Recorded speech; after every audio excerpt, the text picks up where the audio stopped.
I would like to call the October 30th, 2017 Board of Education meeting to order. The board already met in executive session and saluted the flag. We apologize, we're starting a few minutes late. It just took us a few extra minutes to get all our stuff done. I believe we're now ready for our roll call. Mr. Byrne? Here. Dr. Dunton? Here. Mrs. Richmond? Here. Mr. Fry? Here. Mrs. Korn? Here. Mrs. Gray? Here. Mrs. McCune? Here. Mrs. Wooldridge? Here. Mrs. Swerner? Here. Madam President? I'm not going to read item number 6, the statement of public notice to everyone, but I just want to call to your attention there are copies of the agenda up at the front on the stage, and if you're interested in reading the whole thing, you're welcome to. There are 2 times that members of our public get to comment to the board. During our first comment session, it is for agenda items only. We'll ask that you come up, sign in, state your name and address. Try to limit your comments to 5 minutes or less. During the second public comment session, you can comment to the board on any issue that is on your mind. Next, we're up to the report from our student representative, Mr. Milligan. Hi, everyone. Feels like forever ago, but I want to report on Spirit Week because I never got a chance to tell everyone about that. And I think from our end, it went extremely well. The 2 days that we had during the week, Walt Disney Wednesday and Tropical Thursday, the whole school dressed up for it. It was a lot of fun. Nothing really went wrong. Everyone loved it. The administration thought it was great. And then on Friday, we had the pep rally, and that went really well, really smoothly. The administration said that it went great compared to what we used to have, and they're completely welcome to having it in the future. Now we do have to work some things out because, of course, it was the first time that we really did it that way. So, of course, with the planning, we just gotta change some things in the future. But it was great. And then on Saturday we had homecoming, and it was one of the best turnouts that we've ever had for homecoming. I know as far as student government, we always don't want to go and just kind of sit there for 2.5 hours the whole time, but we went, we had a great time, and I actually wanted to stay the whole time. It was fun, and felt like we were really turning things around as far as that. And we haven't had all that much since Spirit Week. It's kind of a stressful time for all the seniors just with applications and everything, but with Halloween tomorrow, we're looking forward to that. Everyone's dressing up, so that should be a lot of fun. And this week, the student government is having another meeting just to kind of start working on the next day. So, yeah. Great. And do you remember who won Mr. Krause's parking spot for 2 weeks? Jake McGowan. Lucky guy. Yeah. Does anyone else have any questions for Mr. Milligan? All right. Well, thank you for joining us. As always, you're welcome to stay, but we don't mind at all if you'd rather go home and do something better. Thank you. All right, so for our next 2 agenda items, we're going to be doing some really special service recognition followed by a board presentation. So I'm going to ask members of the board to go down to the audience. Don't forget to take your park results packet, and we'll be down there for a little bit.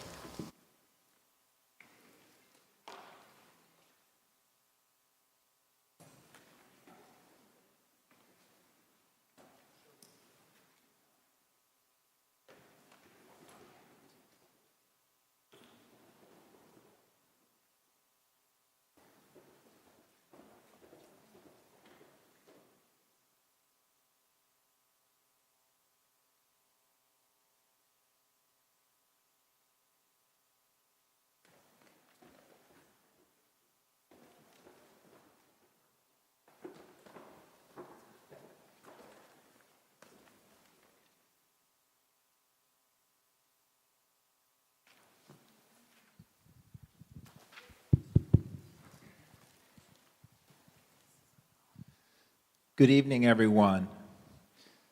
So every once in a while, we get to do a little bit of celebration. And tonight we have a special guest. Mr. William Draper is here with his son, Chris. And I just wanted to tell you a little bit about Mr. Draper and why he's here tonight and why we're taking this time to recognize him. So Mr. Draper has been a volunteer for our school district for many, many years. We tried to do a little research. We think it's over 20 years or thereabouts, closer to 25. And what Mr. Draper has been doing for us is demographic research in keeping track of households in our district, the number of students that are coming to us, and helping us to estimate our growth so that we can properly plan and prepare for the future. I got to know Mr. Draper a little bit when I was serving as business administrator, because one of the functions of the business administrator in developing the budget is to take a look at student counts. So his reports were always very valuable to me.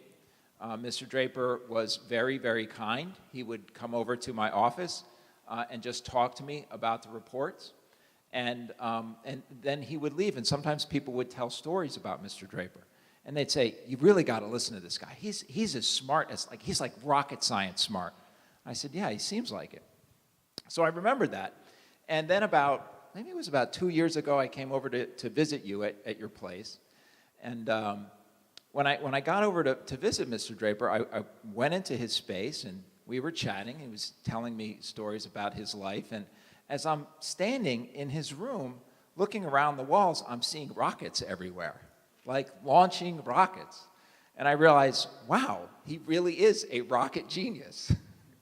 Mostly for NASA, if I'm not mistaken. Prior to NASA, pre-NASA rocket launches, right?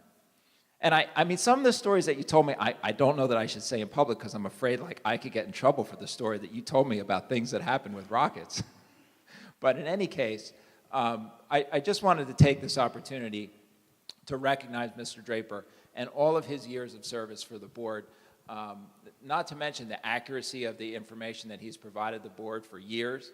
His reports are still available on our district website. We actually have a whole section for demographic reports, all provided by Mr. Draper, at no cost to the district, I might add. This has strictly been volunteer work. And for over 20 years, close to 25 years, I really felt like we ought to take a little time out to thank him for his work and to present him with a little plaque. It's a small token of appreciation, and I wanted our board president, Bev Swerner, to read it and to present it to you. So you'll be receiving this beautiful plaque, and it says, "The Bernards Township Board of Education Service Award, presented to Mr. William Draper for over 20 years of faithful volunteer work as district demographer." And I know I speak on behalf of all of my colleagues on the Board of Education that we are deeply, deeply grateful for your years of voluntary service. Thanks so much.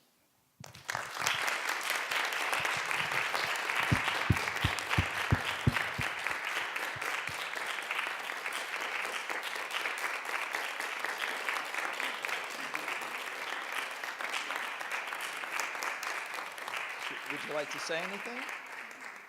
You're welcome to say some things if you'd like to share. I probably got the story on the rockets wrong, but. Well, that's okay.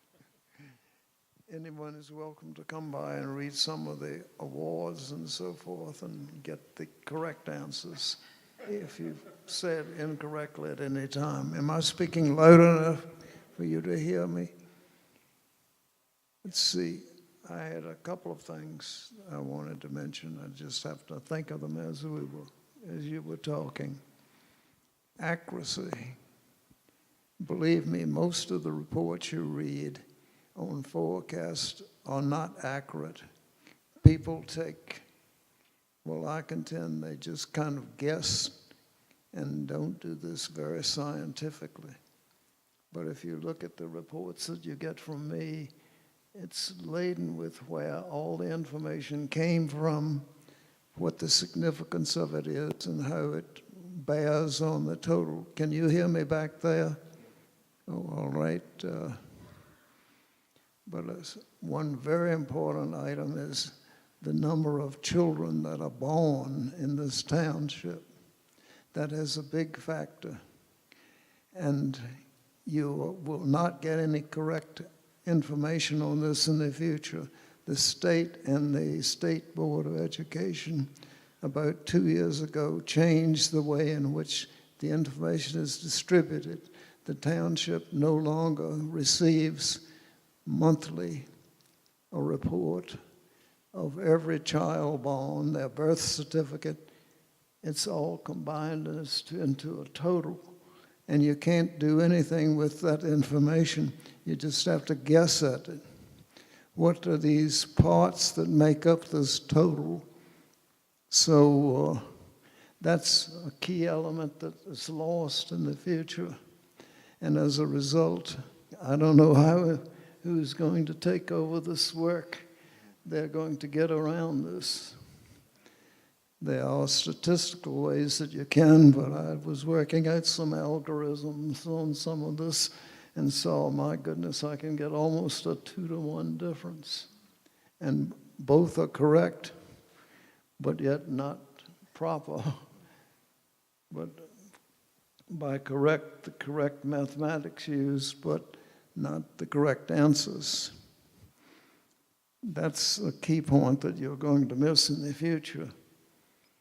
Now, the other data, fortunately, you in this district have something that I haven't seen any other district has quite as accurate. The data that you do have, I readily get from you, not only the number of students, but their ethnicity, the language that's spoken in the household, and lots of good information that you can use. For example, few people realize how many different languages are spoken in households in this township. The numbers in the neighborhood of the 30s, I believe it's 37 different languages. This is the primary language spoken in these particular households. And all of this, of course, as you know, has an impact on the school and what the interests of persons are. And my contention, and this is just throwing out my observation, you score extremely high on the averages in the state and for the United States. And it's because of our Asian friends, and you're aware of this, that you have a tremendous Asian population. Few people in the township think that, or are aware of this, they think we're a white community. We are almost an Asian community, and soon will be. And when we reach that point, you will have, I'm sure, the highest test scores in the United States, because you have a great school system, and the Asians look for good education, and they flock here for this. When I talked with many of them, I found that the reason they came here was the school system. And you see many who commute to New York City but live here, particularly the professionals. You go out to the park, to any of the gatherings there, and talk with any of the people, and you ask, why did you happen to come to this community? I came to this community because of the school system. I looked for the best school system, and they found it here, so they moved here.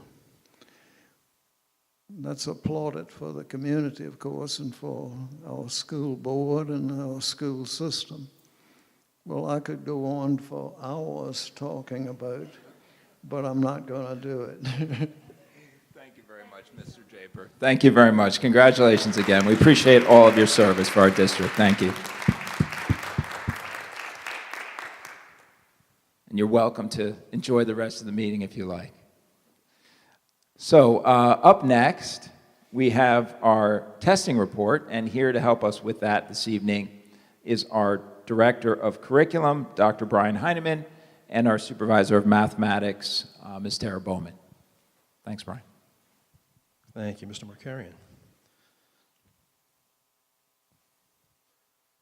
Good evening, everybody. When it dawned on me that I was presenting on park data on mischief night, I got a little nervous about the presentation, and I drove my wife's car here in case someone had eggs or anything like that. My truck's not here. So this is our yearly report on school assessment data, and of course that involves park. I'll talk a little bit about the numbers from last year, and Ms. Bowman will tell you a little bit about the upcoming testing for this year. So, what are some things of note? So first off, this is year 3 of the assessment, okay? The first time that we have 2 solid years of data. If you remember, in the first year, we had a different testing schedule, right? So we finally have had 2 years of good results in a row. As you might expect, again, we've had very good test results. As Mr. Draper alluded to, that has been something that's been consistent over time. It is the first time we've had major implications for passing for the graduating class of 2021. That's this year's freshmen. And we've had changes in student participation rates because of that, that introduced a new variable in some grades. So the first slide, we have English language arts literacy. So I started off with a real high-level approach here. You're looking at every grade level and then all of the different scoring opportunities, going from not yet meeting expectations all the way up to exceeding expectations. As a reminder, these 2 scores are passing on the park. So the numbers up here are really what we mostly focus on. And if you take a quick glimpse, and I'll focus down on these numbers, if you take a quick glimpse, you'll see really we've gone up a little bit in all these levels, except a blip that we had in grade 6 this year.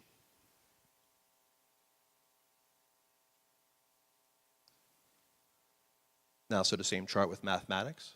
Once again, in the level 4 and level 5, you see that we have year over year from going from 2016 to 2017, we have growth. Now, these are the growth that you see, and I'll show the overall numbers. It's not tremendous. We're not talking about 20 percentage points. I had a conversation with Mr. Markarian, and we looked at it, and you say, oh, the state went up, they went up 6 points, but we went up 1 point. And when you see the state number versus our numbers, you start to realize that one of the benefits of having a lot of room to grow is you can make a lot of progress. When you're already achieving very highly, getting those 1, 2, 3 percentage points in growth becomes more challenging, and you have to leverage more resources to make those gains. So when we distill this, what does it look like? So we distill this down, and now you have change in level 4 and 5 and change in level 1 and 2. So the key to this chart is, on the right-hand side in blue, you want to see arrows going up. And on the left-hand side in orange, you want to see arrows going down, right? So you want to have decreased numbers in 1 and 2 and increased numbers in 4 and 5. And you see this is a very good sign. We have a lot of arrows pointing up, 1 pointing down, as I alluded to in grade 6. So compared to last year, not that it's not necessarily different tests, different groups of kids, you want arrows pointing up. Last year we had 3 arrows pointing up. And this year we have all but 1 arrow pointing up. So we saw gains pretty much across the board aside from that blip in grade 6. You will also notice grade 6, right, you have 7.7 percentage points going down.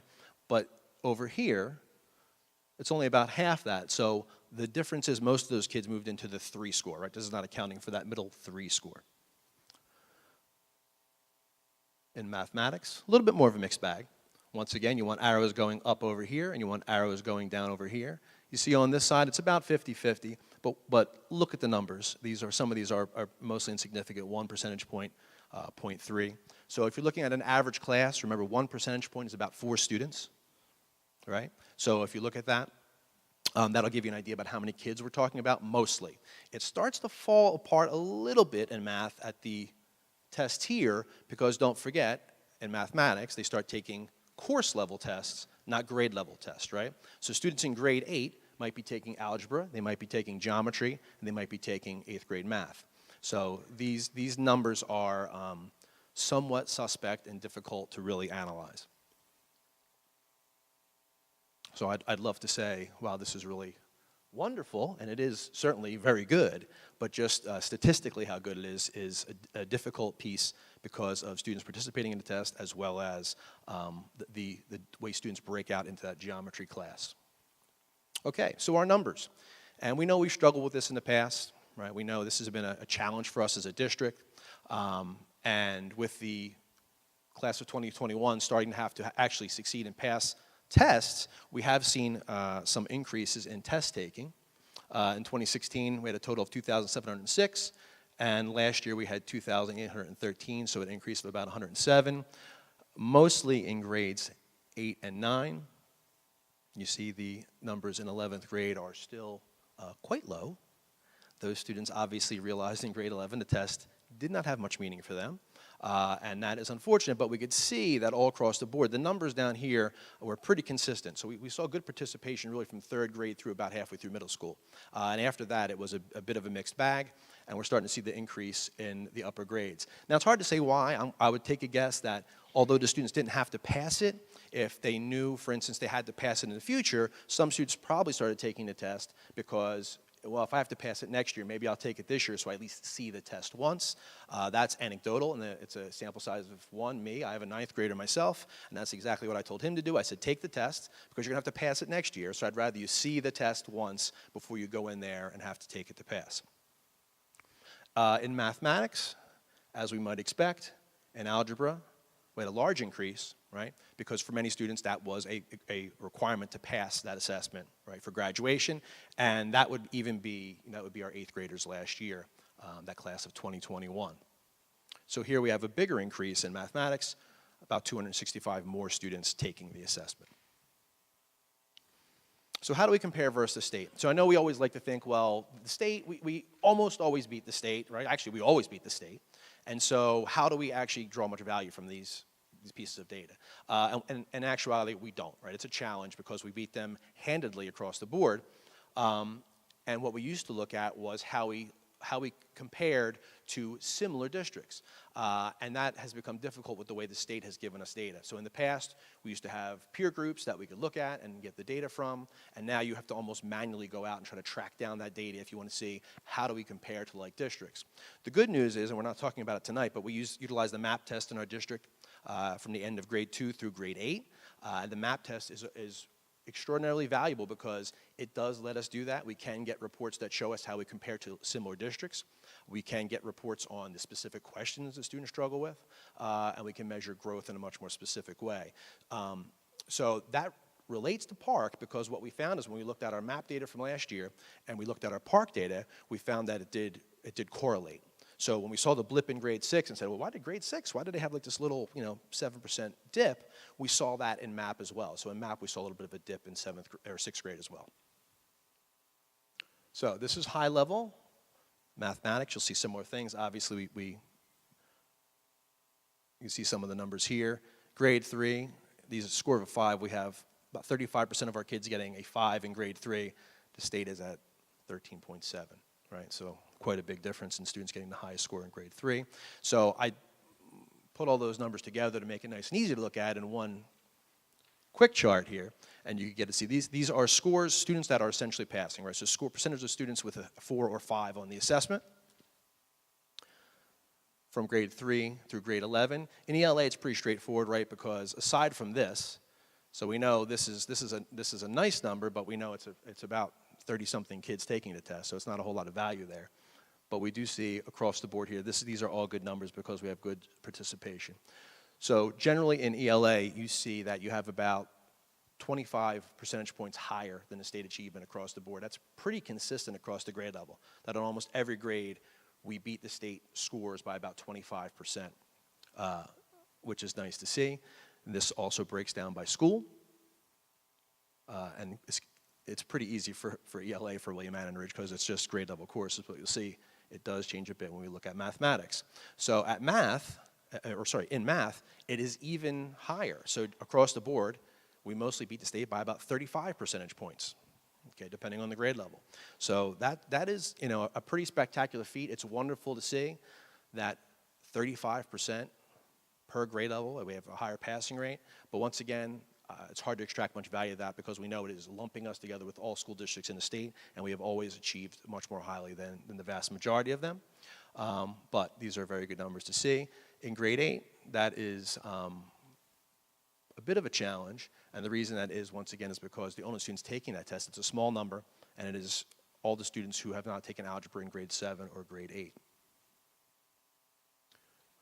I think also to point out the numbers here in algebra 2, 77% passing, and the state's at 27%. So in algebra 2 and geometry, we almost tripled the state passing rates. So subgroups, we're required to report out on subgroups that have an N of at least 11. So we have to report out on those. Sometimes you might see data with a dash. That's because we had a subgroup that did not meet that requirement, so I struck that data from the presentation. And you can see these kind of loop, right? So you have to go from grade 3 ELA to grade 4 ELA to grade 5. Generally, what jumped out at me is you go, oh, well, they kind of progress, right? 81, 82, they're moving up through here. But that's not really, that's like an easy thing that it seems to be correct, but remember, different students, different year, different tests. So as far as statistically, it's not really an accurate way to look at the data. It is consistent from year to year, so we do see those numbers work that way every year. So it's probably a function of the assessment itself, not necessarily the students that we see this growth across. You'll notice the girls, and they always have, started off with higher base scores in grade 3 than the boys. The boys start to catch up a little bit as you get to the end of elementary school. And if we move into grade 6, we see ELA, they're closer. Math almost equal in grade 6, right? So the boys and girls almost identical. And by the time they kind of plateau off in the math that we could look at here, almost identical, 75, 74. And then what I thought was quite interesting was when you follow the boys and girls all the way up through high school, all of a sudden, it's like the boys in 10th grade stop taking the test very seriously, and the girls still take it seriously. We have an 82% versus a 69%. So I'm considering chalking that one up to motivation in grade 10 for taking an assessment that didn't count. Throughout, let me just go back real quick. It's also broken down by ethnicity, so you have white, Asian, Hispanic. As Mr. Draper mentioned, traditionally the Asian students here as well as nationally have outperformed the other ethnic groups. The Hispanic students, some of these numbers you go, well, that's a little bit low, but for the most part, these are, although they're numbers greater than 11, they are numbers in the teens, right? We're not talking about large populations of students, so you can get a lot of fluctuations in those numbers with 1 or 2 students moving up or down out of passing. So, last but not least, obviously near and dear to my heart as an ex-science supervisor, is the state science testing. And it's almost a slide we shouldn't talk about because this is the last year we will do any of these tests. These tests are officially done and gone and do not exist anymore. There is no more biology, there's no BCT test, there's no grade 4 or grade NJ Ask. Those tests are officially gone. And Ms. Bowman will talk about some of the new grade levels and assessments in science. But as we have always in the past, you see that we have proficient ranges and advanced proficient 90% or above in all the tests and all the grade levels. And that's been traditionally one of the problems with this test, actually statewide. The passing rates have always been very, very high for the science test, and they really lack a lot of validity. And there's a promise that the new test, although we've had promises before from the state, that the new test will have a lot of value for us and encourage us to really move into the next-gen science standards more strongly. So that is the lagging data, as they say, our results from last spring. And now I will hand it over to Ms. Bowman to tell you a little bit about what's upcoming for this year. Thank you. Thanks. Good evening. So as Mr. Heineman said, there were changes from the first year to the second year. Well, there's going to be changes from the second year to the third year. Surprise, surprise. So up here are the dates for all the schools. They're on all the websites. It's been public knowledge via Friday folders and information from the different building principals. The one thing here that you can see right away that's very different is the Algebra 1 for the high school. We made a decision to put that at the end of the window. So for the high school, all the other park assessments are going to be the first assessments that we come back from the spring break. Monday, everybody's back in business, and then Tuesday we start with the park. And that's going to include all high school assessments except for the Algebra 1. We're going to give the Algebra 1 almost a full month before they actually take the test because it is a graduation requirement, and we feel that we're putting the high school first because of AP exams, and we're going to pull those kids at the end to give them the best chance of being successful. So another big change with the district is the amount of units in ELA. The last 2 years, we've had 3 units. I look at the students back there looking at this because they know this. So we have 3 units of ELA. This year, district-wide, 3 through 11, ELA English will have 4 units. So that is one big change. Another change that we're going to have this year is instead of having the high school have 6 morning sessions of park testing and that a delayed opening, this year we're going to have 3 days. We're going to stack the tests 2 units a day, and it'll be an early dismissal. And then there will be the last day, because of that last unit, that will go back to what we did last year and have 1 day, which will be the Friday of that week, where there'll be students coming in to take park, and then we'll have a delayed opening, and the rest of the kids will come in for the abbreviated schedule.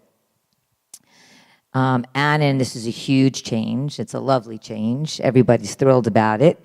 We're going to manage to get the park testing done in 4 days. Thursday, Friday, Monday, Tuesday, all 3 grades, all taken ELA 1 and 2 the same day. So that'll be a nice change, especially for the William Annan teachers, not having to deal with a month-long schedule, because last year we did 1 grade per day. And the same with the elementary. We used 14 days last year because we couldn't do them all at the same time. And this year we are going to manage to get, in the elementary schools, it'll be 8 days because of that extra unit.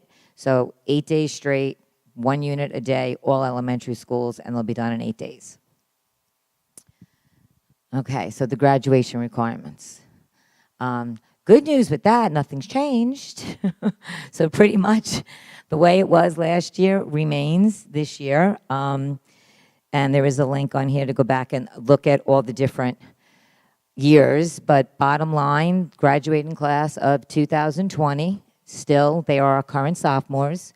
They needed to have participated in any high school eligible exam, and there is no passing score, but they needed to sit. And as long as they did that, they can use many, many, many opportunities to prove proficient to get their diploma.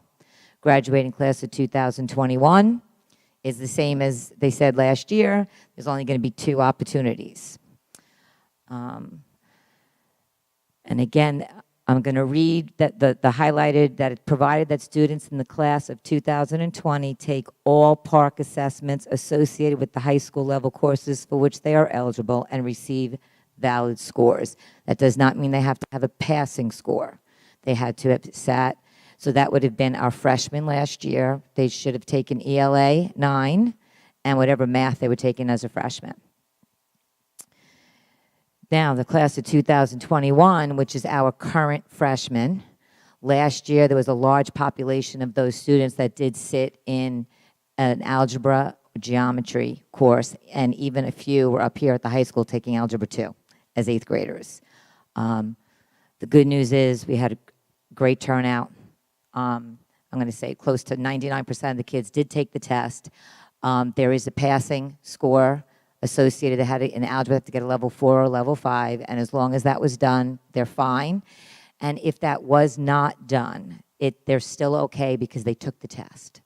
And in doing so, they can apply for the proficiency assessment when they are seniors. So this is all the different tests that still apply, as we have 2018 graduates this year and we have 2019 graduates next year. Those students may use any of these to prove proficiency for graduation. It's the 2020 group that may use any of those as long as they participated in every park that they should have participated in. Then, if they didn't pass, they have all these options. It's just the class of 2021 and beyond that only has those 2 options. They need to take all the park, they pass algebra, they pass ELA 10, they're fine. And if they did take all the park tests and they didn't pass those classes, they have an opportunity to prove proficiency with the portfolio assessment. Okay, so the science. We don't have a date yet.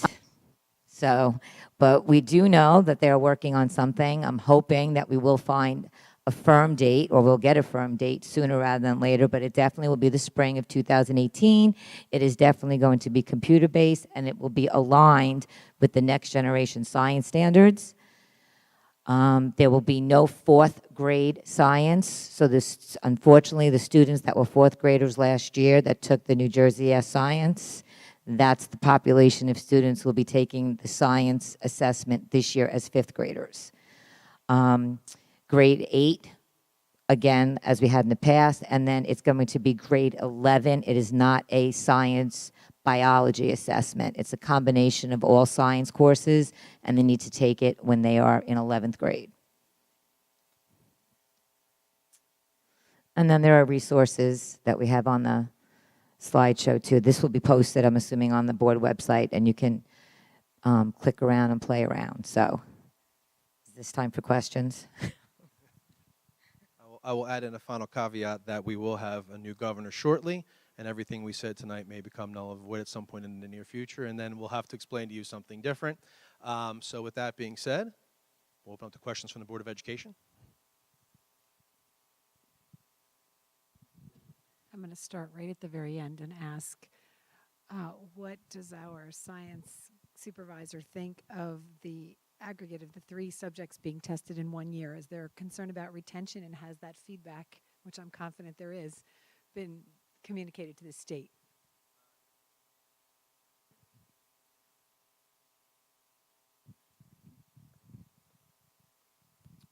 So I do not see him.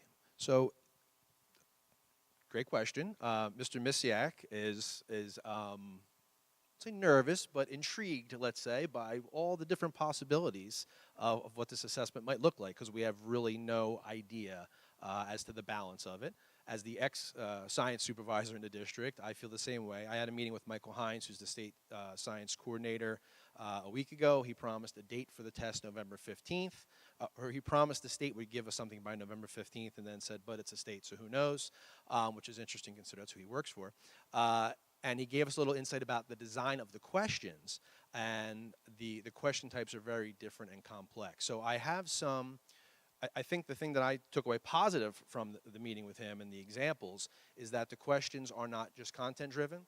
So you might say, well, we didn't learn about that space science topic we learned that way back in 8th grade, and I got to recall it in 11th grade. It's not like can you identify these 5 minerals? Can you tell me these 5 types of clouds? It's not that type of assessment. You could almost, if the questions look like the way he showed us in the examples he gave us, they are much more looking at graphs and data, interpreting them, applying what you know about a phenomena to the graph and coming up with answers, things like that. So it was a very, what actually made me a little nervous was it did involve a lot of writing. So it was akin to what you'd have a problem, kids who struggle with maybe with word problems in mathematics. That's what I was a little nervous about, was those types of kids who struggle with word problems in mathematics might also struggle with the new science test, because it was very word heavy, it was very vocabulary heavy, and you needed to have a pretty good reading level, I think personally, to tackle it effectively. So that being said, you saw the numbers. We're outperforming, in ELA, we're 25% above the state. So, that gives me a little bit of hope that however they balance it, our students should still do quite well, because we are already outperforming in ELA and we're outperforming in mathematics. So I feel like our kids have the analytical skills, and they certainly have the reading and writing skills to tackle the test. So that made me not as nervous of the fact that they're going to have to do all the high school standards in one sitting in grade 11. And the other thing we don't know, there is yet no graduation requirement, right, for science. And so there still might not be one. It still might just be a test that we give them, and it doesn't have an actual requirement tied to it.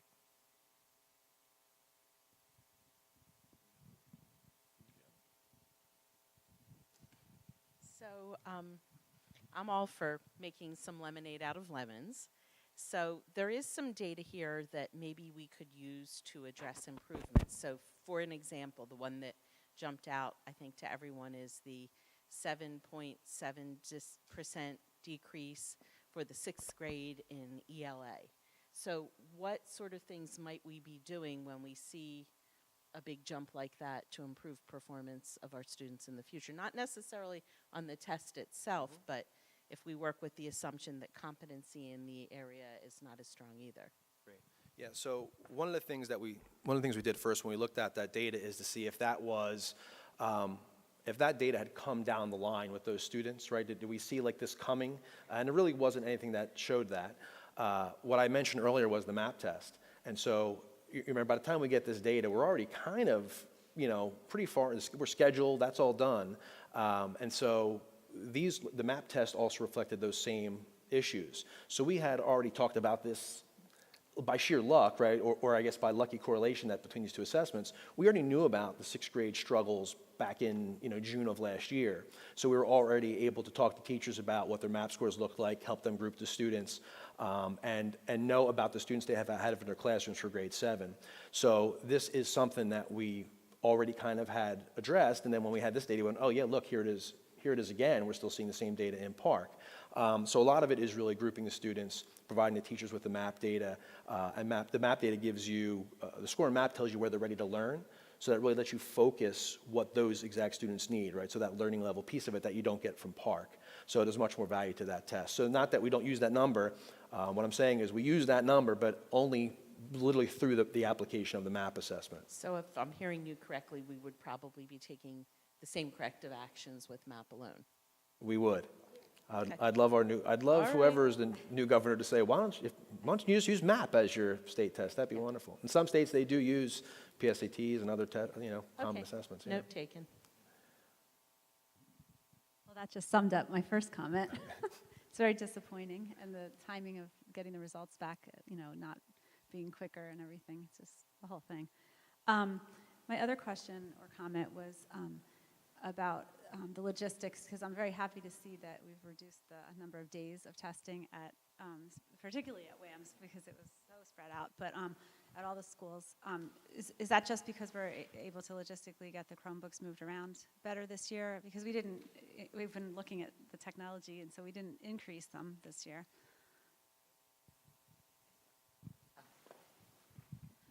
It was this schedule that put constraints on us that really forced us to go outside the box, because they shortened the window, the state, and this year it's shorter window, and the first week of the window we're on vacation. So the only option we were given was to go 1 week before the vacation, and I'm going to be honest, no way, because the rest of the state would not be testing yet, so then we would be the guinea pigs. So that gave us such a short window. So in doing that, yes, we ended up figuring out a way where we could, and Chris Barone was helpful with that even before he left, figuring out a way that we can get the Chromebook carts the way we need them to be in the building, so we can test that way this year. So the high school, the difference is the high school has never given up its Chromebook carts in the past. Now they have to, there's no choice. They have to give them up. So since they're giving them up, we're taking them and we're making it work.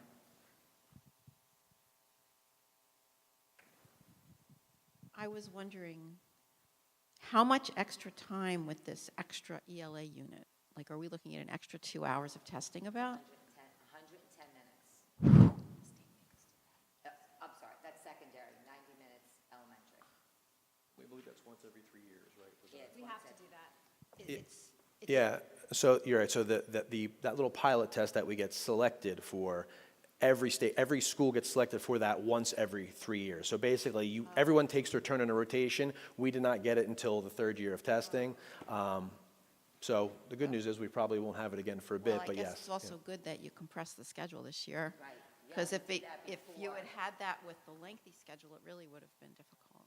And I'll be honest, there was a mistake last year where I kind of thought they confused us with Bernardsville, and Bernardsville had it last year, and I knew that it was once every 3 years, and we didn't have it the year before, we didn't have it last year, so kind of figured it was going to happen this year, but we didn't get the official word until after the schedule. So the only change that we made was, if you notice, on the high school, we were hoping to do it in 3 days. Right. And then if it was okay in the other building, that's why that last day, Friday, we decided to make it a delayed opening. The kids who are taking ELA, which would be a majority of the students, because it's ELA 9, 10, and 11. So grade levels of students coming in that morning, taking the test, and then a delayed opening schedule. Okay, I just had one more quick question. So for the science test, is the Chromebook adequate for running that test? Yeah, it's test nav, right? Yeah, so what they have told us, so they've told us they don't know the vendor yet, et cetera, but it'll be through TestNav. So TestNav is the Pearson testing product. So we went, well, that must be the Pearson test. What they haven't told us what the test is yet, but they did say you will create your accounts the same way you've done them for Park. So we're assuming it'll be through TestNav, it'll be a Pearson testing product, whatever that is. And so the good news might be that it'll be somewhat easy to get them into the system since you will already have loaded in, groups of kids through TestNav. So we're hoping that maybe there's some work to be, saved there. But that's all we know so far. So we're assuming, yes, it should be good on Chromebooks. Just one more quick follow-up question. You talked about the extra ELA field test was assigned to us after our schedule was already created. How inappropriate last minute was it? Because I sit on the state legislative committee, and that's feedback we can give them. We can't tell them you can't do Park, but we can say if you're going to be assigning field tests, it needs to be assigned by a certain date so the calendars can be established. Yeah. In January of 2017, the dates were out there. So we knew from January what the window was and the parking of the park window. We didn't know that we were officially, and again, it wasn't until we were officially told, we assumed, until we were officially told, and that didn't come out until, I'm going to say, very end of September. Yeah, send me an email separately, and I'll take it to the state legislative committee.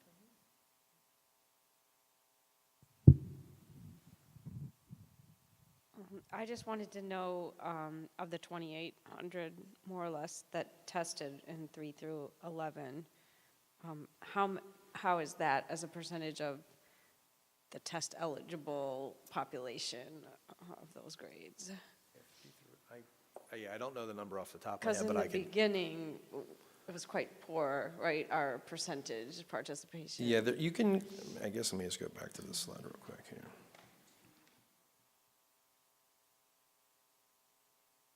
I mean, you can kind of glean a little bit from this just by looking at the total for the grade level. I don't know the exact numbers, but you can kind of see, obviously, grade 7, 316 students. I know we have more than 316 students in grade 7. I'm not sure exactly what that is. You lose some of those to algebra.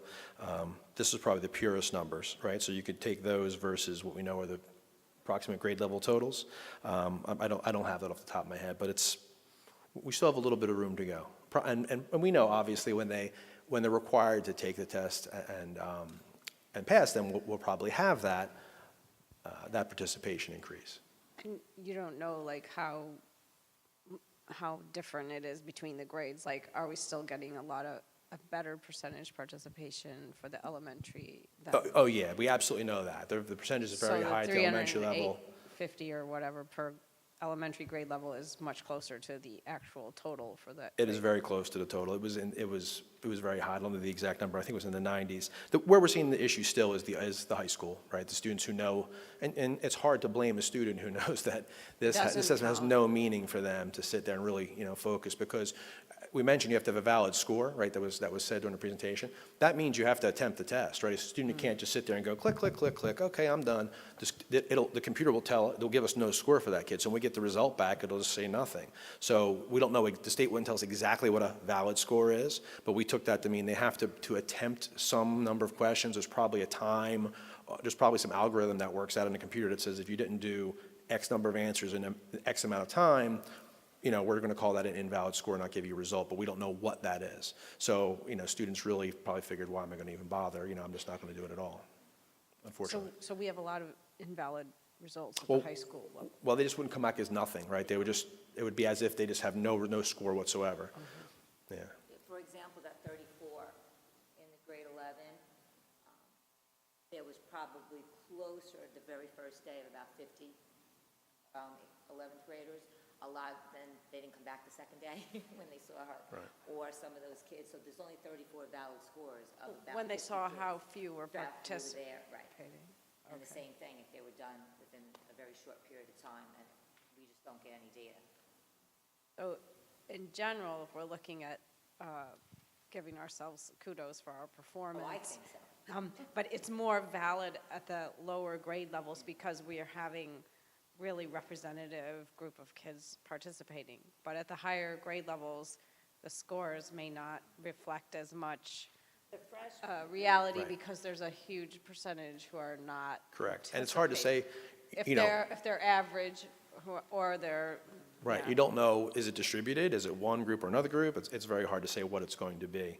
But the good news is really 3 through 7, it's pretty solid, so that's, and once again, the thing that was most valuable for me is that when we looked at the data from this and those valid grades, and we looked at our map data, once again, they correlated. So that lets me know, not that you don't pay attention to this, but I can get what I need done better, more effectively through map. Which is available to you and in a as- timely way. Exactly, yeah.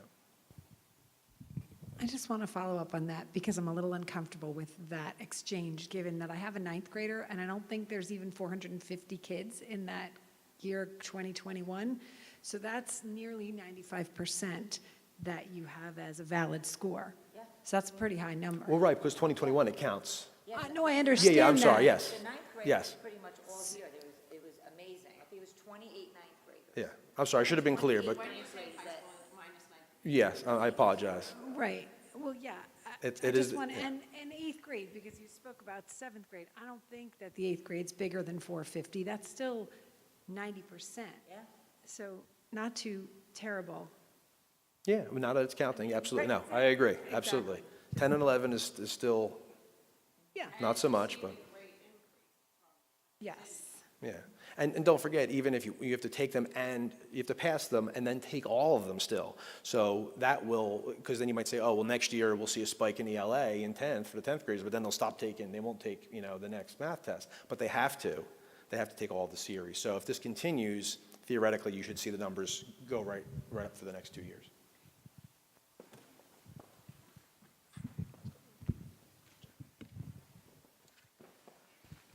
All right, so everyone knows how I feel about this test. It's completely irrelevant and means nothing, but that's how I feel anyway.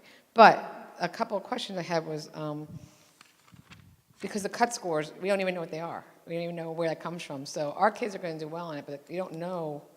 I mean, calling it valid bothers me a little bit. So just FYI. But we have all those kids at Ann are going to take it at the same time, right? Do we know that our bandwidth will handle that? Like, because that's an issue because we spread it out, and I know that we're working on it, but, if it crashes, it's a disaster. Right. So that's one thing I was when I saw that they're all taking it almost at the same time, that might be an issue. I don't know. Chris and I talked about it before he left, and that is something to consider. Now, I don't know the terminology, proctor caching, am I saying that right? You're saying it right. Right, proctor caching, so we've had 4 server, to back up data, and we will have double that amount for this year. Okay, that's great, because, Yeah. I mean, you're going to give all these kids a test. The worst thing that could happen would be it crashing and no one being able to take it in that time, because that would be awful. Also, like at Ridge High School, we're coming right back. It's like almost like 2 weeks off of school, which I know there's nothing you can do about it, but it's just something to think about. I'm hoping this will be gone, and I know you're trying your best, and I appreciate that. It just, I can't be happy about it. The other thing is that field test, and we had no choice. They just make you do it. And Okay, I do want to say that's with the awesome. field test, you don't know what is, the only one you know, the first ELA is 210 units, then a 90 unit, and then another 110. One of those 110 is the field test. We don't know which one. Okay, I mean, So- there's no choice anyway. And the other thing was, it's almost November, and we're talking about the scores. And I think some people from now have not gotten their scores from the high school. I mean, my kids don't take it, but they haven't. Some, like Karen's didn't, her daughter didn't get it. Really? Um, Okay, yeah, we could look into that, that's. Yeah, reach out. They were mailed out on September 29th. So my issue is that 29th, if you're making kids take this test and you're getting the results in November, how are they not going to? Are you taking the diplomas away from them when they graduate in June? So the kids aren't taking the tests. That's a great question. And so but they don't have the results till now. How the hell would you know? I mean, so they're going to be like, oh wait, give me your diploma back because. Right, we've been at multiple meetings where people ask the exact question, Okay. because now there's going to be, what are we going to do in 2 years? You're going to tell some kids, sorry, no, you don't graduate, I mean, even though you got, having regular people A's and B's. read this how ridiculous is this, that this is how you have to graduate from high school now? It's like falling down the rabbit hole with Alice. I mean, reading this stuff it's pathetic. it's sad that this is where we come to get kids to graduate from high school. I mean, come on. So that's just, I know we are trying our best, and it's a state mandate. And I mentioned it to the State Board of Ed this past time down in Atlantic City. I said, what are they going to do about this? Because it's bogging us down. It's hurting our kids more than it's helping them. So, but I appreciate everything you guys try and do, fit it all in and make it as painless as possible. But I just wanted to put that out there, that there's lots and lots of questions still. Oops. You're probably not going to like what I have to say. And it's not, my main concern, I guess, is first to say thank you for trying to administrate with the state requirements and everything else. But if you don't compare with the better districts and you compare with the state data, there's nothing there. And plus, the turnout is very questionable. I would throw the whole program out. Unfortunately, you can't say that, but I can. And we need a better testing. When we had the SAT scores, we at least could compare with when everyone was taking the SAT, we could compare one district with another. I would hope that you could, if this thing stays, and I hope it doesn't, I hope you could at least contact the better districts, the Milburns and the Princetons and what have you, and at least get some comparable data, even though you can't get it blessed, because comparing it to state standards means nothing, at least by my standards. The thing that I take away a little bit from it is the male-female break, the different groups, the Asian, Caucasian, Hispanic, different grades. Hey, parents, more work, maybe less sports and maybe more studying. There's differences there, and if one group's killing the other group, and I think I know why, they're studying more. I'm concerned that now we're doing the technology review, and I've been in the classrooms, and I'm shocked by the difference in school when I went to school and school today. The teacher was always in the front of the room when I went to school teaching, and I asked, well, gee, is it working? And I'm going to say you don't know, because this isn't any criteria at all to evaluate, how the district's doing. So I have great difficulty with a bunch of things that I've seen. Certainly fewer test days. Well, thank goodness for somebody, but I don't see a whole lot of information. So I want to say thank you for administrating this terrible program. Nicely put. Okay, thank you. Thank you, everybody.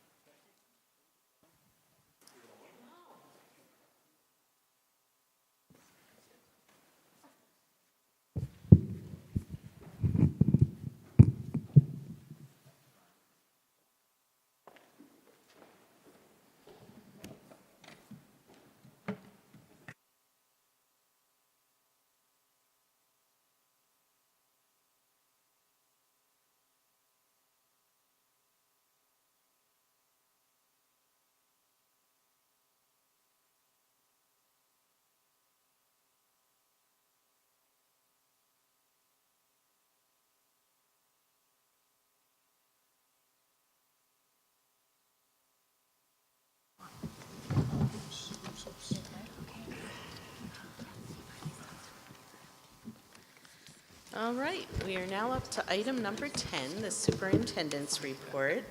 And I believe there are 4 items to move. May I have a motion, please? Mrs. Woolbridge, may I have a second? Mrs. Korn, thank you. Mr. Markarian, would you like to discuss it before we vote?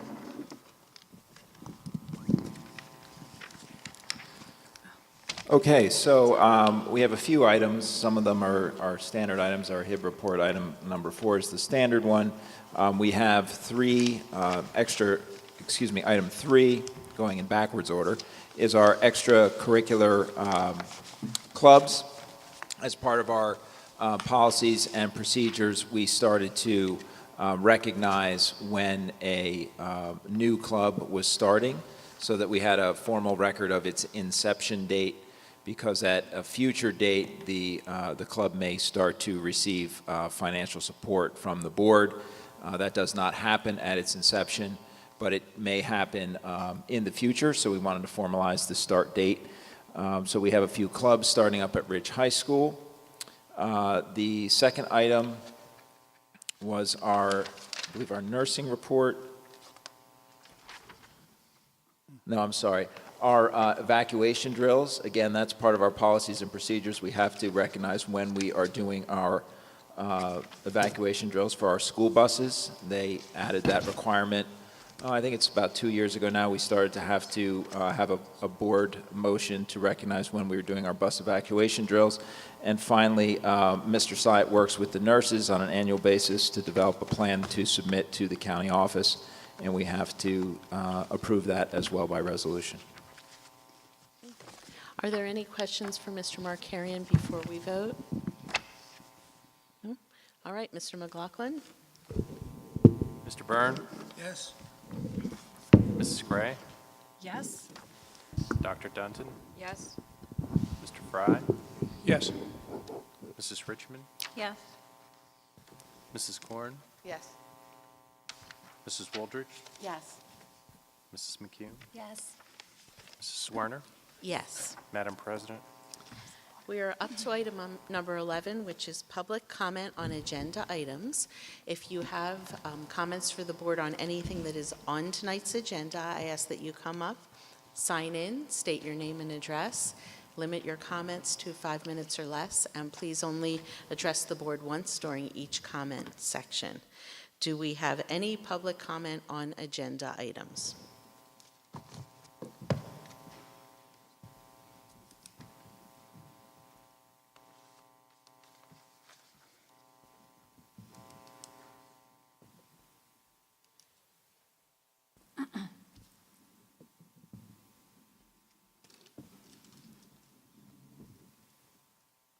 James Vogel, 20 Evergreen Place. I want to get to Mrs. Korn's point, talking about the network feasibility with respect to the park test, and what the district is going to do with respect to personal devices that the students bring in that also hook up to that network, because they will take up extra bandwidth, which will slow down the system, possibly having it crash. So I want to know what steps the district will take in order for that not to happen.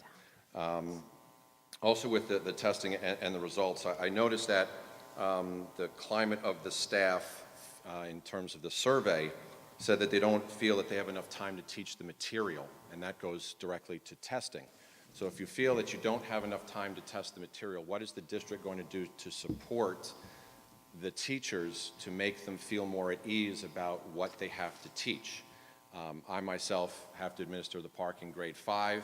I have rearranged my whole scope and sequence so that I can get everything in that I need to get in prior to the test.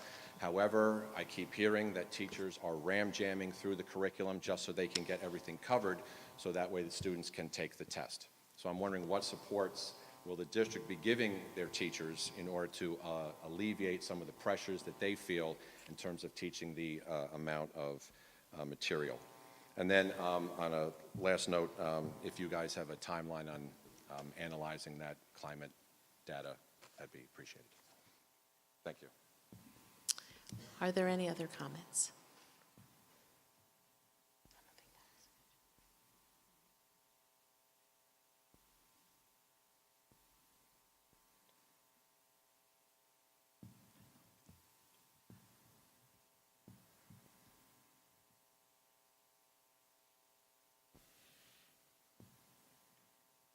Hi, I'm Amita.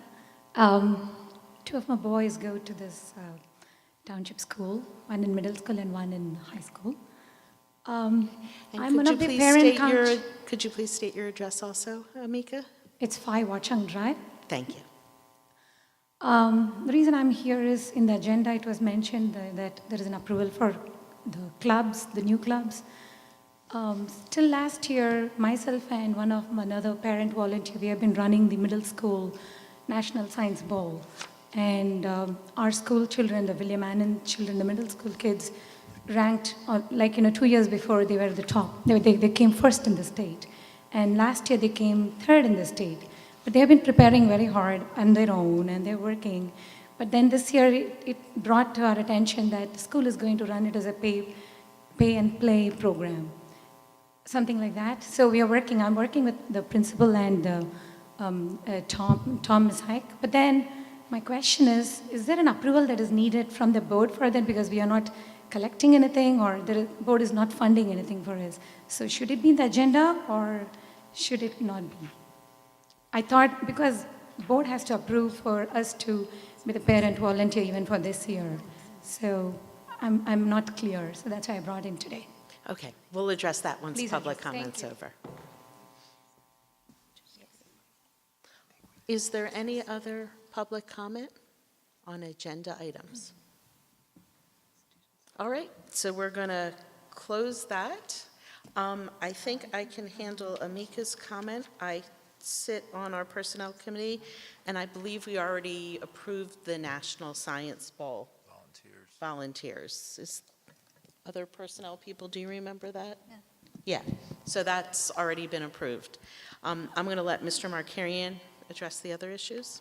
So just to piggyback also on that National Science Bowl question, the district policy and procedure for approving clubs and starting to pay staff for those clubs is specific to staff that are volunteering and then at some point in the future request compensation for that position.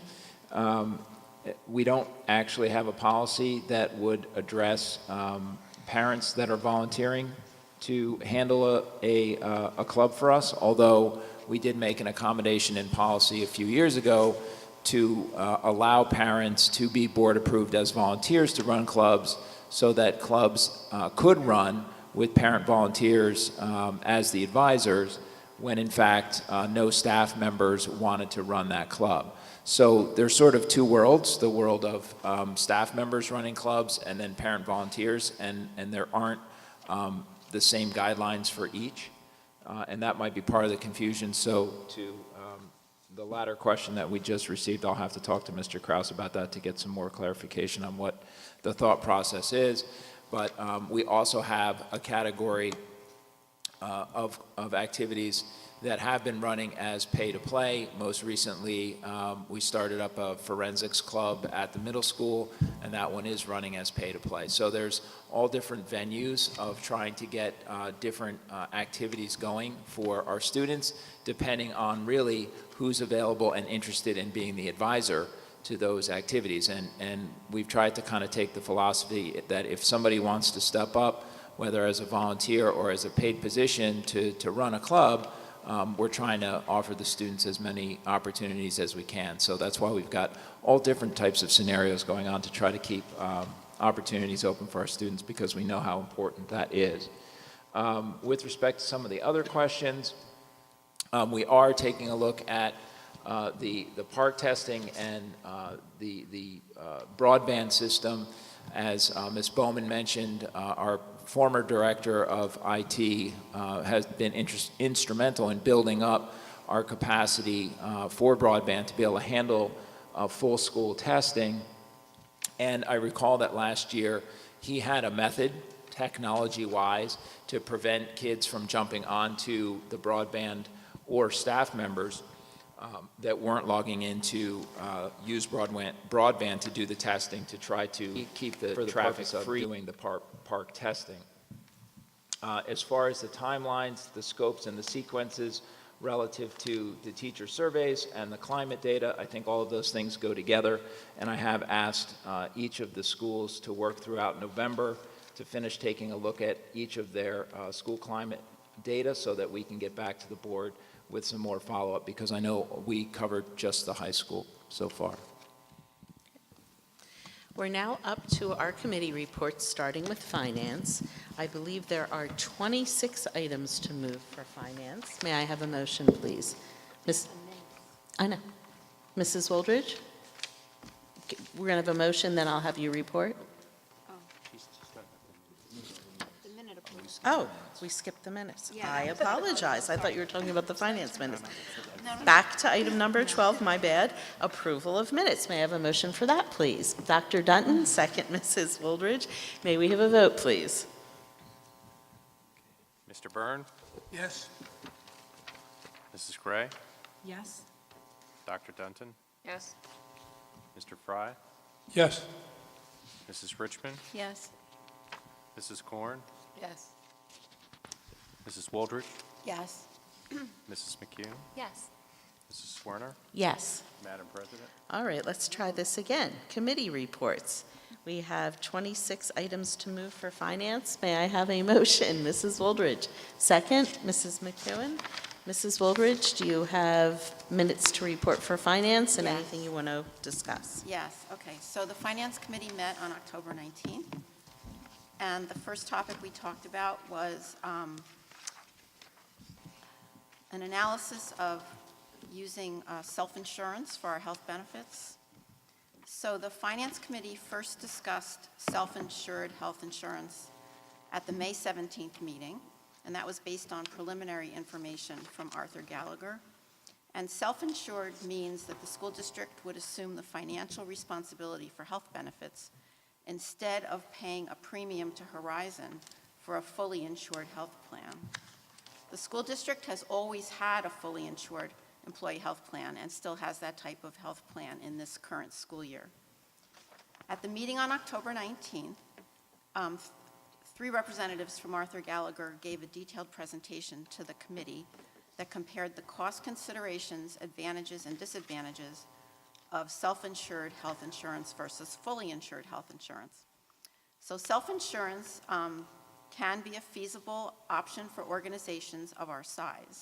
If the district were to change to self-insurance, Horizon would still provide the same employee health benefits that they are providing now, but they would no longer be assuming the financial risk. The district would now assume that risk. So the district would need to have sufficient funds available to cover run-out liability, which is claims incurred before the policy end date but submitted and paid after that date.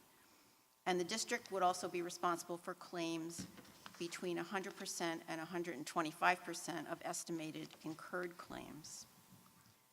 And there's a lot of technical details having to do with this, which we did go over. But I wanted to note that the district has established emergency reserves for healthcare to manage healthcare risks. So self-insurance can be a cost-effective option for several reasons. One is the premium cost in a fully insured health plan includes several cost components that are inflated to ensure that Horizon has a profit margin. The stop-loss costs would be lower for the district with self-insurance, and the stop-loss coverage takes effect after a certain threshold of claims is exceeded, and thus protects insurers against large claims. And administrative fees would also be lower for the district with self-insurance. So for calendar year 2018, the estimated cost of a fully insured plan is $14.7 million. The estimated total cost of a self-insured plan is $13.3 million, which is a savings of $1.46 million.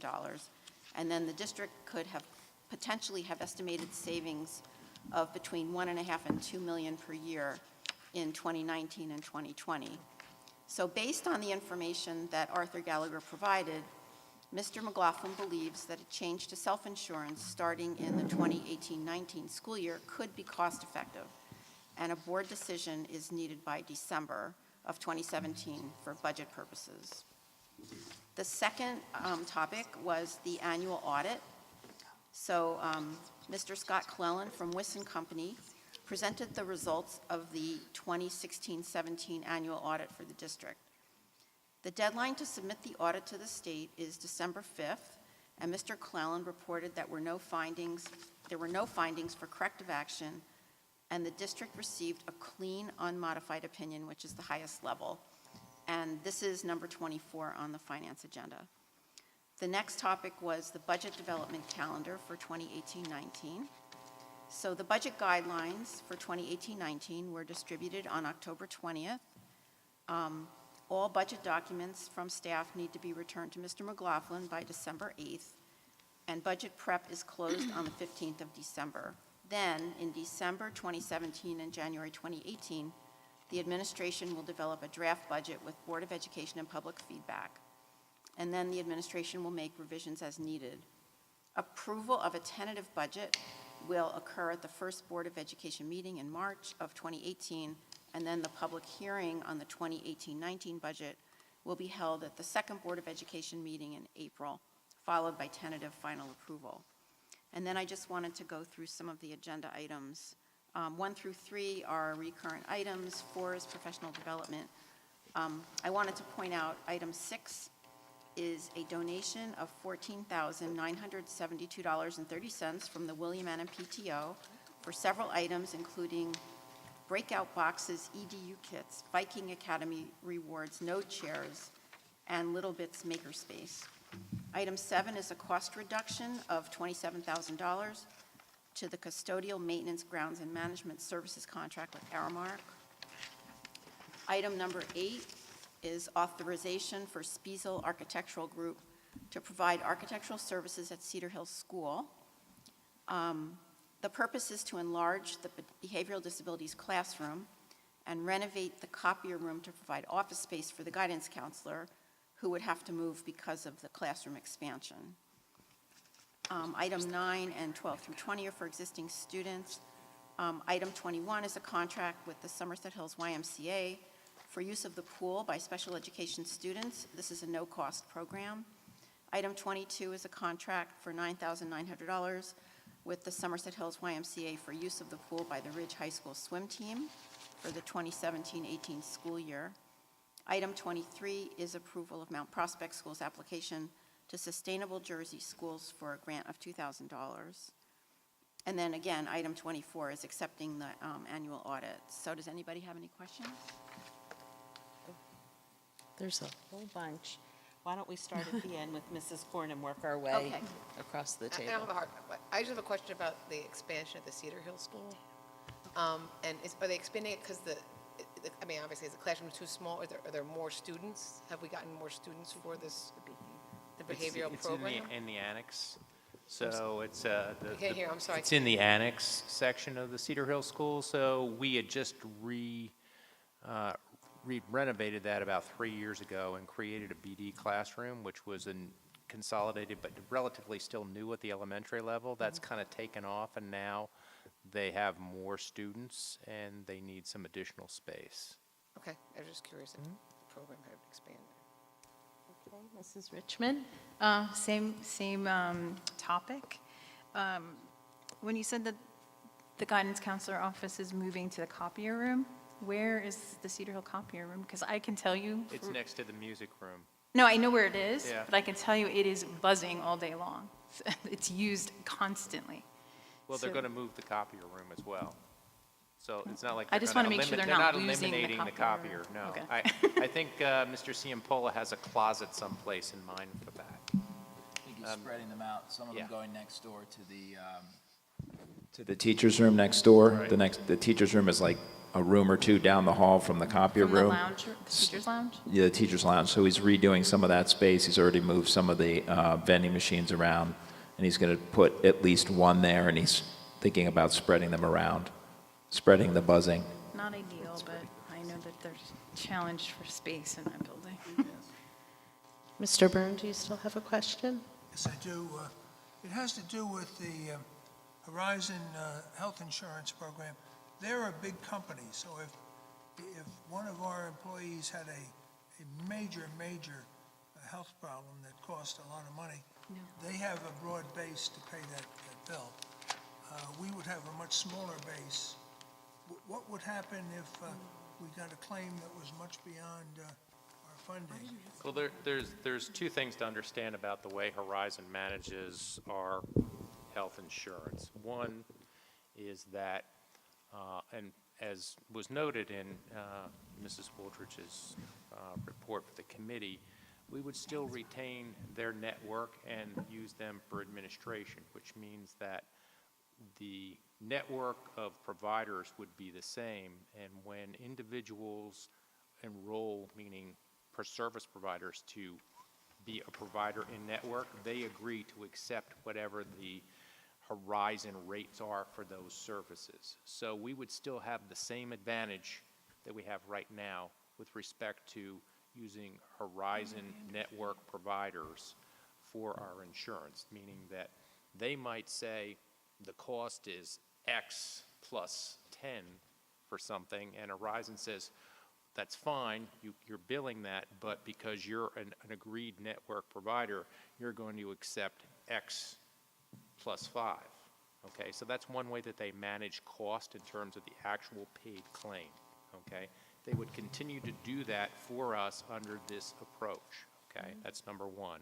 Number two, we talked about capitation of costs with stop loss. So there is a concept which within the existing fully insured plan, Horizon procures additional insurance that's called stop loss insurance, which means that they actually use a second party to us, a third party, okay, to insure costs above an individual paid claim amount. So keep in mind what I just explained, that let's say you had an expense for a large claim that was $400,000. That's what's billed, let's say, to start.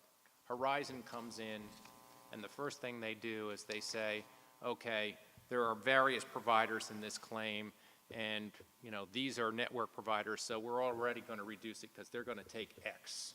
Settled, boom, that's done. Then they have providers that are outside of their network, potentially, okay, and they go in and they negotiate with them as well. That's settled. But let's say that the $400,000 claim still has $280,000 worth of paid final bills, okay? If you set your stop loss threshold for insurance, secondary insurance, at $250,000, that means that the secondary insurer is going to pay the last $30,000 in that example. If you set it at $200,000, it means they're going to pay everything above $200,000.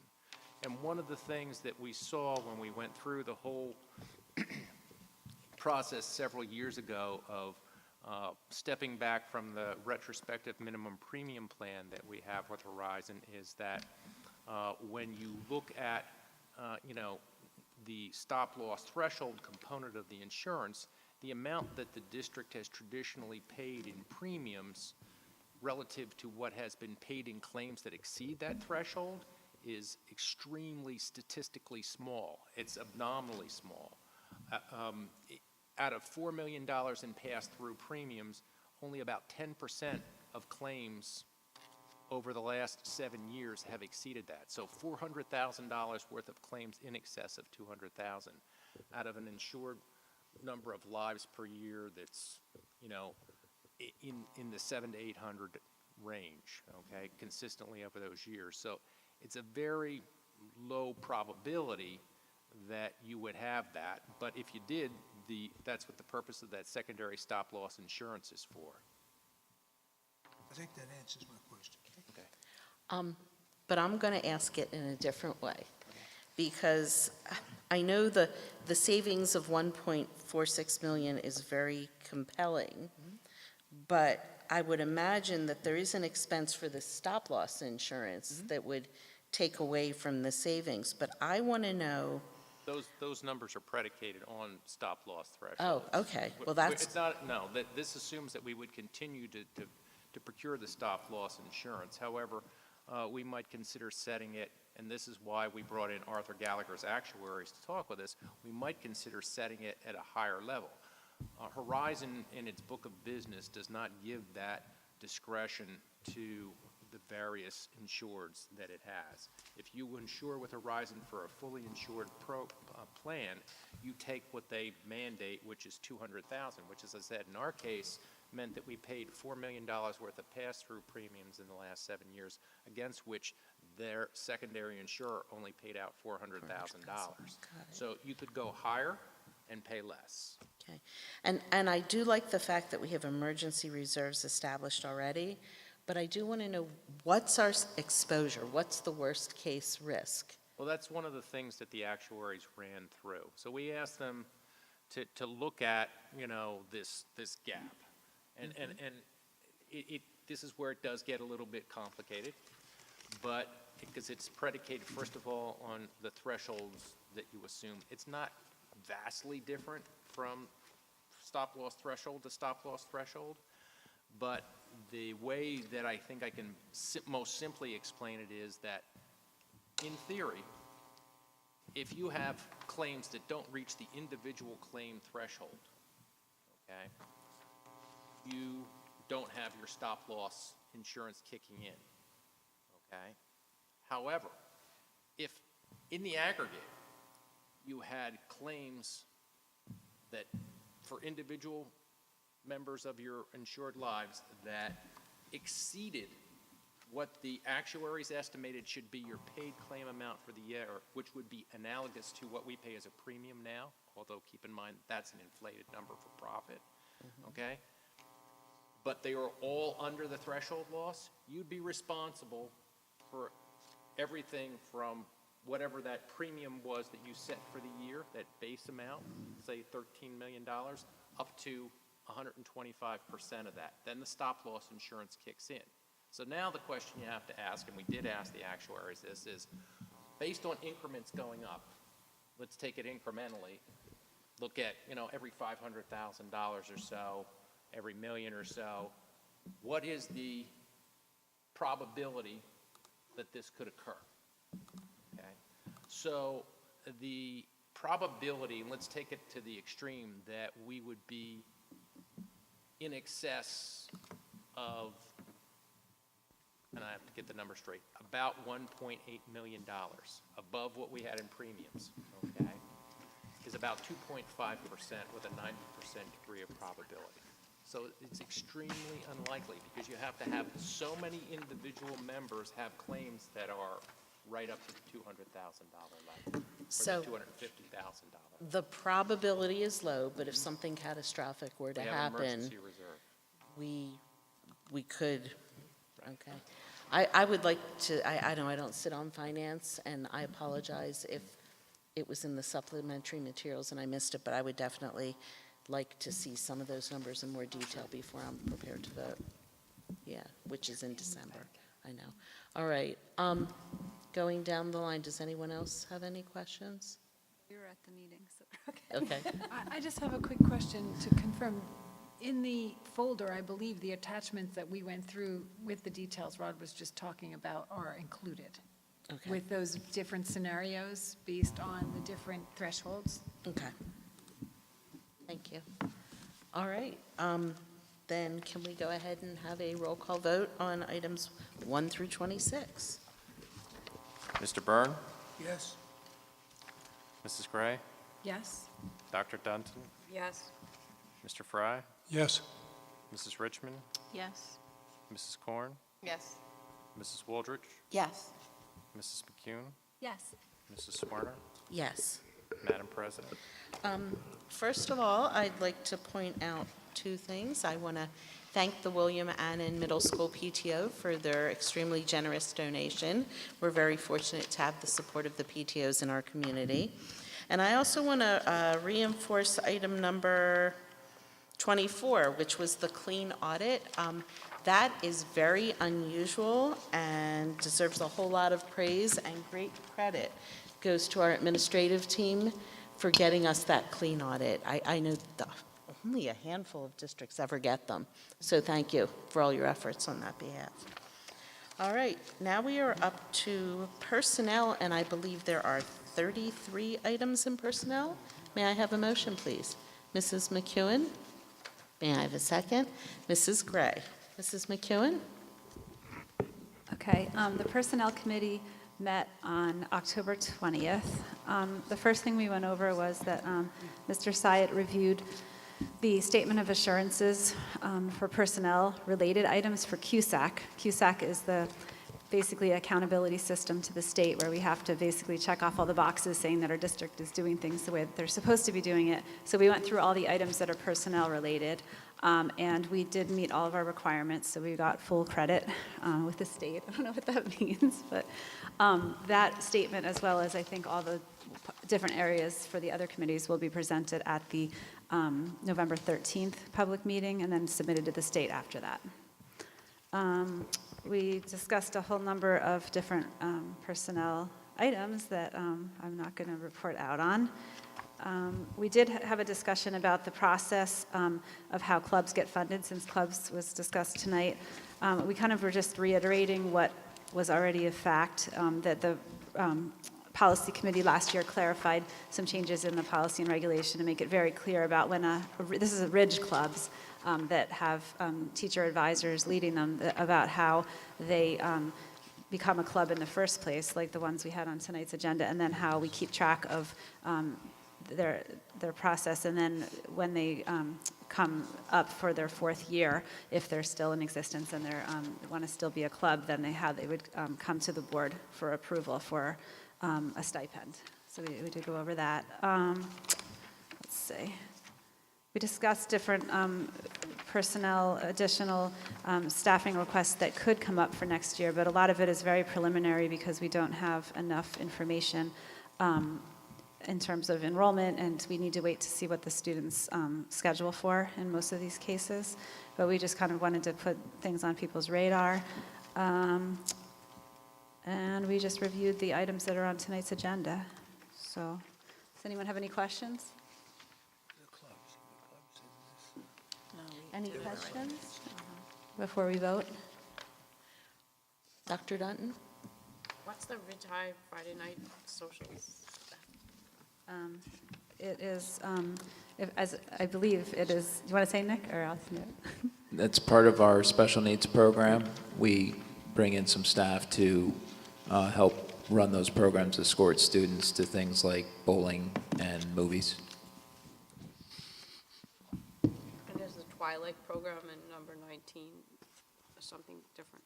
Which one's 19?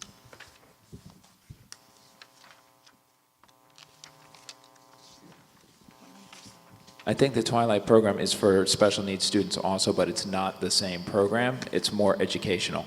It's the educational program for students that are sometimes having challenges in getting to school refusal.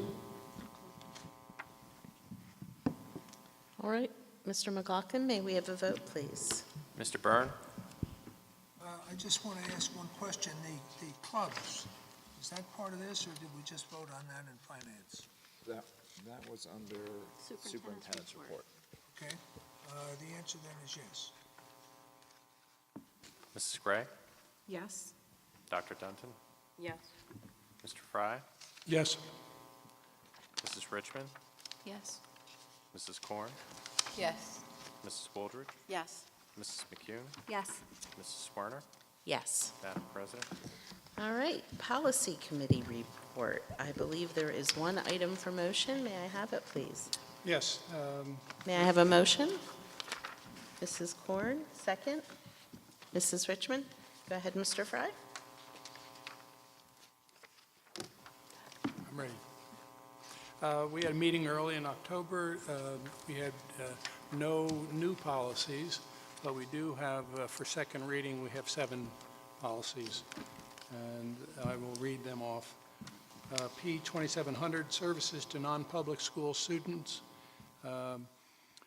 P 7100 and R, that's policy, and then R for regulation for long-range facilities planning. Policy 7101, educational adequacy of capital projects. Policy 7102, site selection and acquisition. Policy 7130, school closing. And policy 7300, disposition of property. All those are for second reading. Are there any questions before we vote? No? Mr. McLaughlin? Mr. Byrne? Yes. Mrs. Gray? Yes. Dr. Dunton? Yes. Mr. Fry? Yes. Mrs. Richmond? Yes. Mrs. Korn, Yes. Mrs. Woolridge, Yes. Mrs. McCune, Yes. Mrs. Swarner, Yes. Madam President. We're now up to the Curriculum Committee. There are 2 items to be moved. May I have a motion, please? Mrs. Richmond, may I have a second? Mrs. Korn? Mrs. Gray, do you want to go ahead and report out? Yes. Curriculum Committee met on October 13th. I'm just going to mention first that there are 3 new course approvals and a textbook approval that are part of the agenda items. The first course is the AP capstone course called AP Seminar, which is kind of the culminating course in the STEAM Academy. I'm sorry, not the culminating, the Year 3 course in the STEAM Academy sequence. And the second course is Grade 6 Accelerated Math, which we heard a little bit about last month, and that is the course that will receive the students that have been in the gifted and talented math in grades 3 through 5 in the telescoped program. And then the final course is American Sign Language 3 and 4, but with 3 slated for next year and then 4 the following year. And the textbook is for a new course called Human Rights. It's called The Evolution of International Human Rights. Okay. Sorry. So the first item we discussed at the curriculum meeting was the the high school math program / middle school. Ms. Wolf and Ms. Bowman presented data on students' performance in Honors Algebra 2. There's a lot of detail in the data. The breakdown was in the folder. I hope everyone had a chance to go over it. I'm just going to touch on the highlights so that you guys can hopefully stay awake. It's broken down into 3 categories: students who withdrew from the course, students' performance in the course, and then sophomores who achieved a B- or below, or who did not earn a B or better and did not meet the criteria to take the next course. The recommended changes that came from the administration were introduced last month. Ms. Wolf and Ms. Bowman noted one significant change to the recommendation, which was to offer a choice to students and parents at the end of 6th grade instead of the previously specified 7th grade. Students would have the option to take either Math 7 or Accelerated Math 7. Some board members stated their concerns about the delay in introducing Honors Algebra 1 for 8th graders, and that would be so that we could step the program in rather than introduce it next year before the Accelerated Math 7 was actually in. Mrs. Hudak and Dr. Heineman and Ms. Wolf and Ms. Bowman were all in support of a year-by-year rollout, which would be the best way to monitor the situation as each course is unfolded. They felt that rushing the implementation could create a number of issues, and the proposal does create some challenging schedule potential. Board members also inquired as to what can be done to help the Honors Algebra 2 concerns that exist at Ridge right now. It was recommended that 9th and 10th grade honors algebra students be placed in separate sections rather than as they are now mixed, to the degree that this is possible, at least until such time as the new WAM sequence is rolled all the way out. One request was made to reconsider the requirement of a B as the prerequisite, earning a B in the prerequisite math course to remain in the honors level. The thought was that this would potentially help with the skill and ability gap within the CP level of Algebra 2. Ms. Bowman stated that this could be considered. We had no tech update at this meeting. The next item was STEAM recommendation.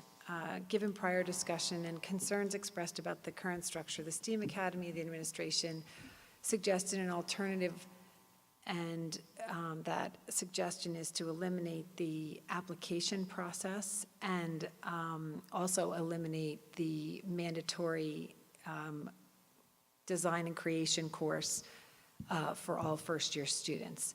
Student in this approach, students would make course requirements and would be placed in the courses as the schedule permits, like any other elective scheduling would take place.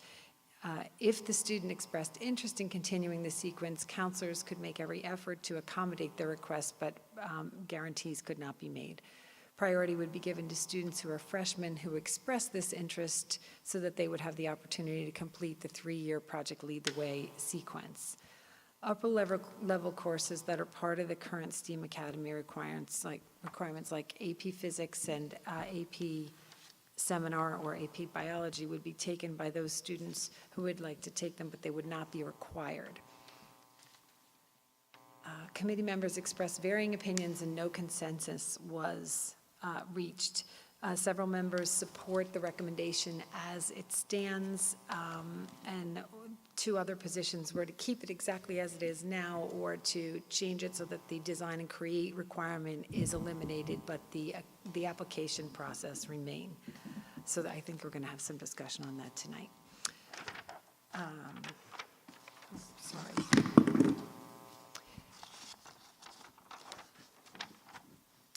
The next item was a request from Ms. Stotler for a seal of biliteracy, which is something that the New Jersey Department of Education began offering a couple of years ago. She had waited just to make sure that it was the path we wanted to go down after listening to her explain how it works, which is simply students' transcripts are evaluated in the second half of their junior year or their senior year.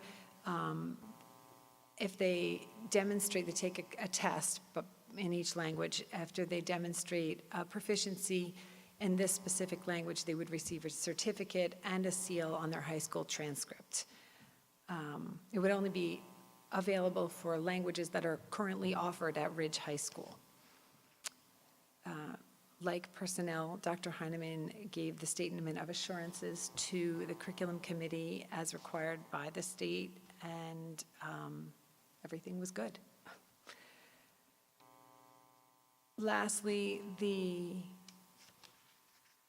summer curriculum projects for language arts, world language, 21st century skills, and social studies were distributed to committee members and board members in the folder for questions and concerns, and they should be directed to the curriculum chair.